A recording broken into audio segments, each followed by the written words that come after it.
তো ফার্স্টে আমরা শপিফাইয়ের ড্যাশবোর্ডে চলে যাই। ওকে, আমরা লাস্ট এপিসোডে একটা থিম অ্যাক্টিভ করেছিলাম।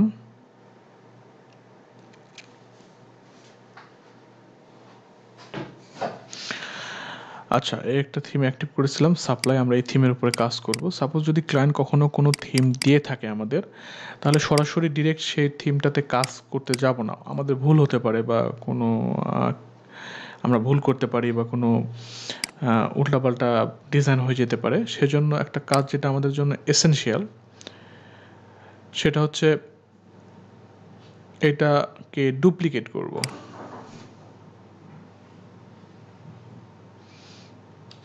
তো এখন ডুপ্লিকেট হয়ে গেছে, দেখেন এটা হচ্ছে কপি অফ সাপ্লাই, এটা কপি, আর এটা হচ্ছে মেইন। তো আমরা এখানে কাজ করি, ইচ্ছা করলে কপিতেও কাজ করতে পারি, কোনো সমস্যা নেই। মানে আমরা যখন ক্লায়েন্ট একটা লাইভ সাইট দিবে, তখন ডিরেক্টলি একটা নতুন থিম দিবে, তখন আমরা ডিরেক্ট করব না, এখানে গিয়ে ডিরেক্ট পাবলিশ করে দেবো না। পাবলিশ করে দিলে কিন্তু এটা অ্যাক্টিভ হয়ে যাবে। জাস্ট এটা ইনস্টল হয়ে আছে, কিন্তু এটা আমরা অ্যাক্টিভ করব না, কপি করব, দেন সেটাকে আমরা প্রিভিউতে চলে যাব। এটা অথবা এটা যে কোনো একটাতে কাজ করলেই হবে। আমরা সাপোজ এটাতেই গেলাম, ধরেন প্রিভিউতে ক্লিক করলাম। প্রিভিউতে ক্লিক করলেই এটা হচ্ছে আমরা দেখতে পারবো, ঠিক না? দেখতে পাচ্ছি। এখন আমি যদি এটাতে কাজ করতে চাই, এই থিমটাতে কাজ করার জন্য আমাকে যে কাজটা করতে হবে, এখান থেকে কাস্টমাইজ করতে পারবো। আবার আমরা এখানে গিয়ে রিনেম করতে পারবো। যেমন এখানে কপি অফ সাপ্লাই আছে, আমি ইচ্ছা করলে কপি অফ সাপ্লাইটাকে সাপোজ ধরেন একটা কাজ করলাম, আমরা এটাতেই কাজ করলাম, এখানে কাজ করলাম অথবা এখানে কাজ করলাম, এটাতে ধরেন কাজ করি। আচ্ছা, আরেকটা কাজ করা যায়, এটা ডাউনলোড দেওয়া যায় থিমটা, আবার এটা কোডটা এডিট করা যায়, আবার হচ্ছে ল্যাঙ্গুয়েজ এডিট করা যায়, আবার রিমুভও করে দেওয়া যায়। আবার আমরা এটাকে সাপোজ এটা কপি করছি, এটাকে আমরা চাচ্ছি না থাক, এটা রিমুভ, জাস্ট রিমোটে ক্লিক করলে এটা রিমুভ হয়ে যাবে। কিন্তু জাস্ট দেখানোর জন্য দেখালাম যে আমরা ইচ্ছা করলে একটা থিমকে মানে ডুপ্লিকেট করে দেন ওটাতে কাজ করব। আচ্ছা, আমরা যদি এখান থেকে কাস্টমাইজ করতে পারি, আমরা কোড এডিট করতে পারি। এখানে গিয়ে এখানে যদি কোড এডিটে ক্লিক করি, তাহলে কোড দেখা যাবে। দেখেন এখানে যে শপিফাইটা মূলত লিকুইড ল্যাঙ্গুয়েজে হয়। যখন আমরা থিম ডেভেলপমেন্ট দেখব, শপিফাই থিম ডেভেলপমেন্ট দেখব, তখন আমরা এই জিনিসগুলো কোডগুলো বুঝবো। আপাতত বোঝার দরকার নেই। এখানে এডিটরের মতো কাজ করে। পিএইচপি বা ওয়ার্ডপ্রেসে যখন আমরা কাজ করতে যাই, ডিরেক্ট যদি ওয়ার্ডপ্রেস ড্যাশবোর্ড থেকে কোড করতে যাই, তাহলে ইরোর দেয় যদি ভুল হয়। এখানে ইরোর দেওয়ার কোনো ভুল নেই। যদি উল্টাপাল্টা কোড হয়, সাপোজ আমি এখানে উল্টাপাল্টা কিছু লিখলাম, ধরেন এখানে তো লিখলে হবে না, আমি কোথায় লেখা যায় ইরোর দেওয়ার মতো কাজ, তাহলে এখানে আমি উল্টাপাল্টা কিছু একটা লিখলাম, লিখে সেভ যদি করতে লাগি, বলছে প্রিভেন্ট, এটা সেভ হবে না। এটা কারণ হচ্ছে কি, ইরোর দিচ্ছে। ইরোর দেওয়া জিনিস যেটা ভুল হয়েছে সেটা সেভ হবে না। আচ্ছা, তো এখন আমি ইচ্ছা করলে এখান থেকে কাস্টমাইজ যেতে পারি, আমরা কোডে যেতে পারি, আমরা ল্যাঙ্গুয়েজ যদি চেঞ্জ করতে চাই, এখান থেকে ল্যাঙ্গুয়েজ চেঞ্জ করতে পারি। আচ্ছা, আমরা এখন কাস্টমাইজ করব মূলত এই থিমটা। তো সেই জন্য আমাদের যেতে হবে কাস্টমাইজে গেলে শপিফাইয়ের সবচেয়ে বিউটি ফিচার হচ্ছে এটাই, যখন আমরা কাস্টমাইজ করতে চাই, ওয়ার্ডপ্রেসে এরকম দেখা যায় না ডিরেক্ট, বাট এটাতে শপিফাইতে দেখা যায়। আচ্ছা, এখন এখানে দেখেন অপশন আছে, এটা হচ্ছে টেমপ্লেট, এটা হচ্ছে হোম পেজ। এখন হোম পেজ, আমি তো হোম পেজ তো এভাবে আমরা এডিট করতে পারবো, ঠিক না? এখানে যে হেডার পার্ট আছে, হেডার পার্ট হচ্ছে, এটা হচ্ছে গ্লোবাল, এই পার্টটুকু গ্লোবাল, বাট এইটুকু হচ্ছে শুধু পেজের পার্ট, ফুটারটাও গ্লোবাল। এখন আমি যদি গ্লোবাল বলতে, এটা প্রত্যেকটা পেজের মধ্যেই আছে। আবার এখান থেকে পেজ পরিবর্তন করা যাবে। আমি যদি চাই যে না, আমি এই পেজে কাজ করবো না, আমি ব্লগ পেজে কাজ করবো, ব্লগ বলে কোনো পেজ আছে, সেই পেজে কাজ করবো, সে পেজে কিছুই নাই সেরকম, শুধু হেডার ফুটারটাই আছে। আবার আমরা সাপোজ কালেকশন পেজে যদি যাই, এখানেও কিছুই নাই, জাস্ট শুধু কালেকশন যেটা অ্যাড করছিলাম সেটাই আছে। তো আমরা যেহেতু হোম পেজে কাজ করব, যেহেতু অন্যান্য পেজ বানাইনি আপাতত, সো আমি হোম পেজেই আপাতত কাজ করি। হোম পেজে যাওয়ার পর দেখেন এখান থেকে যে অপশনটা, এখানে হচ্ছে স্লাইড শো, এটা হচ্ছে স্লাইড শো, মানে স্লাইড শো, যেটা হচ্ছে স্লাইড শো আমরা ফ্রন্ট এন্ডে গিয়ে দেখতে পাচ্ছিলাম। এটা হচ্ছে ফার্স্টে সুন্দর একটা হেডার আছে, এখানে লোগো আছে, তারপর হচ্ছে এখানে শপের জন্য আছে হচ্ছে কালেকশন, এখানে আরও কালেকশন দেওয়া আছে, ফিচার কালেকশন, তবে এখানে কিছুটা কথাবার্তা লেখা আছে। আবার এখানে হচ্ছে কি দেওয়া আছে, একটা সার্চ বক্স দেওয়া আছে, কার্ট দেওয়া আছে, এখানে লোগো হবে, এখানে মেনু আছে, এখানে এই জিনিসগুলো আমরা কাস্টমাইজ করতে পারবো এই পার্ট থেকে, এখান থেকে। তো ফার্স্ট অফ অল আমি হেডারটা যদি কাস্টমাইজেশন করতে চাই, ফার্স্টে হেডারে ক্লিক করব।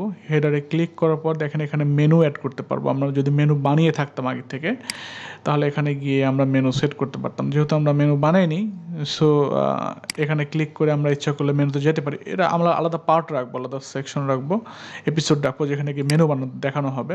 তারপর দেখেন যদি আমাদের ফুটার মেনু থাকে, তাহলে ফুটার মেনুতে ক্লিক করলে ফুটার মেনু আসলে একটা মেনু দেওয়া আছে, এই জন্য আমরা আপাতত হেডার মেনুটাই দেই। হেডার মেনু থাকলো। এখন এটাতে ধরেন আমরা যেহেতু সেন্স করি নাই, সো এখানে সিলেক্ট এরকমই থাক। এখন লোগোর জন্য আমি এখানে ক্লিক করার পর দেখেন এখানে লোগো ফ্রি ইমেজেস আছে, এখানে ফ্রি ইমেজ পাওয়া যায়। এটা শপিফাই স্টোর থেকে, ক্লাউড স্টোর থেকে দেখাচ্ছে এটা।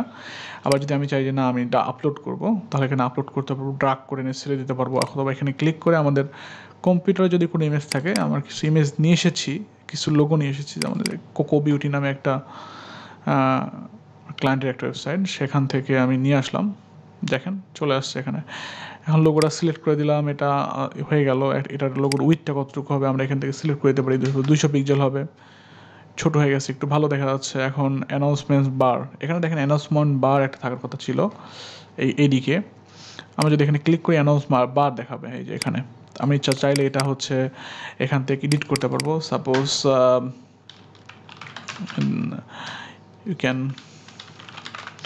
you can order our website 24/7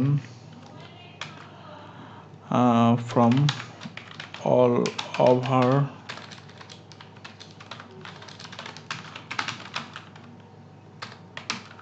just এতটুকু লিখলাম ধরেন।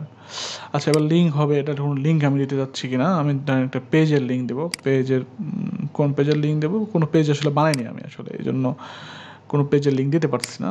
এখানে পোস্টের কোনো লিঙ্ক নাই, সো আমি চাচ্ছি না কোনো কিছু লিঙ্ক দিতে, আপাতত থাক। আপাতত যদি হ্যাশ দিয়ে থাকতে চাই বা অন্য একটা ওয়েবসাইটের লিঙ্ক দিতে চাই, বা হ্যাশ দিয়ে থাকলেও সমস্যা নেই, থাকলো। ওকে, আচ্ছা, এই হচ্ছে ব্যাপার। তো আমাদের আমরা এলটি টেক্সট ইচ্ছা করলে এখান থেকে চেঞ্জ করতে পারি, কিন্তু সাপোজ আমাদের নাম দিলাম ওয়েব আইটি এলটিডি, এতটুকু দিয়ে দিলাম। এলটিটি টেক্সট আমরা যারা জানি, যারা এই পর্যন্ত শিখতে আছি, তাদের জানার কথা, তো আমি এটা নিয়ে বিস্তারিত বললাম না। আচ্ছা, এবার এখান থেকে আমরা বের হয়ে গেলাম। এখন সেভ দিলে কিন্তু এটা সেভ মানে কিন্তু পাবলিশ না, মানে এই থিমের জন্য এটা সেভ, এই থিমের জন্য এটা সেভ হয়ে গেল। আচ্ছা, এখন স্লাইড শো, আমি যদি স্লাইড শো এখানে আসে দেখেন, স্লাইড শো সুন্দর মতো, যখন আমি স্লাইড শোতে ক্লিক করবো তখন এটা কিন্তু সিলেক্ট হয়ে যাবে। মানে যদি এদিকেও থাকে, এদিকেও যদি থাকে, আমি যদি স্লাইড শোতে ক্লিক করি দেখেন চলে গেছে স্লাইড শোতে। আচ্ছা, আমি যদি কোনো কারণে স্লাইড শো চাচ্ছি না, যে এটা সেকশনটা এখানে থাক, বাট আমি চাচ্ছি না স্লাইড শো এখানে রাখতে, জাস্ট শুধু এখানে এই চোখটা বন্ধ করে দিলে হয়ে যাবে। দেখেন এই চোখটা বন্ধ করে দিলেই স্লাইড শো অফ। আবার আমি চাচ্ছি যে স্লাইড শো থাকবে, বাট স্লাইড শোর আগে এই যে এই সেকশনও থাকবে, সেক্ষেত্রে আমি এখানে ড্রাগ করে ধরে উপরে নিয়ে গেলেই হয়ে যাবে। দেখেন এখানে এটা উপরে এবং স্লাইড শো নিচে, মানে দারুণ সব ফিচার। আচ্ছা, এখন আমি স্লাইড শোতে ক্লিক করব, কিছু স্লাইড শো আনার জন্য। তো এখান থেকে ইমেজ অ্যাড করা যাবে। দেখেন ইমেজে ক্লিক করলাম, ক্লিক করার পর এখানে ইমেজে গেলাম, যাওয়ার পর আমরা চাচ্ছি আরও কিছু ইমেজ আপলোড দেওয়ার জন্য। তো এখান থেকে অনেক ইমেজ, ব্যানার ইমেজ থাকার কথা। সাপোজ এখানে একটা আছে, আমি এটা দিলাম।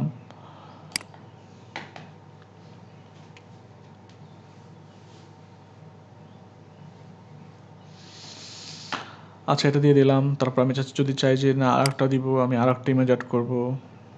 তো আরেকটা ইমেজ অ্যাড করার কথা, আমি এই যে এখান থেকে অ্যাড করতে পারবো।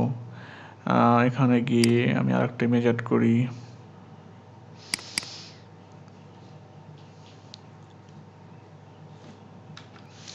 আমি আরেকটা ইমেজ অ্যাড করলাম। এখন এই ইমেজের ইউআরএলটা কী হবে, আমি ইচ্ছা করলে ইউআরএল দিতে পারি। পেজ থাকলে সেই পেজের ইউআরএল দিতে পারতাম। অনেক সময় থাকে না যে কার্ট পেজ, কন্ট্যাক্ট পেজের ইমেল থেকে, বা অর্ডার পেজের এরকম লিঙ্ক থাকে, তো এরকম লিঙ্ক অ্যাড করে দেওয়া যাবে। আবার ফার্স্টে কোন ইমেজটা থাকবে এটা আমরা সিলেক্ট করে ড্রাগ অ্যান্ড ড্রপ করে সরাতে পারবো। এবং এই ইমেজগুলো দেখেন এখন কিন্তু স্লাইড অটো হচ্ছে না, এটা স্লাইড অটো হচ্ছে না, আমি চাচ্ছি যে অটো স্লাইড হতে, সেজন্য অটোটি ক্লিক করলে অটো রোটেট হবে, মানে অটো রোটেট স্লাইড মানে অটোমেটিক্যালি স্লাইড হবে। এখন এটা কতটুকু পরপর হবে, 5 সেকেন্ড, 7 সেকেন্ড, 10 সেকেন্ড, 15 সেকেন্ড, এরকম একটা সিস্টেম এর মধ্যে থিমটার মধ্যে আছে আর কি। এটা নিজেরা থিম যখন ডেভেলপমেন্ট করবো আমরা, তখন এই অপশনগুলো বুঝতে পারবো। তো এখন আমরা এটাকে অ্যাড করলাম, করার পর আমরা সেভ দিব, সেভ দিয়ে যদি সামনে দেখতে চাই তাহলে দেখতে পারবো যে এই জিনিসগুলো চলে এসছে।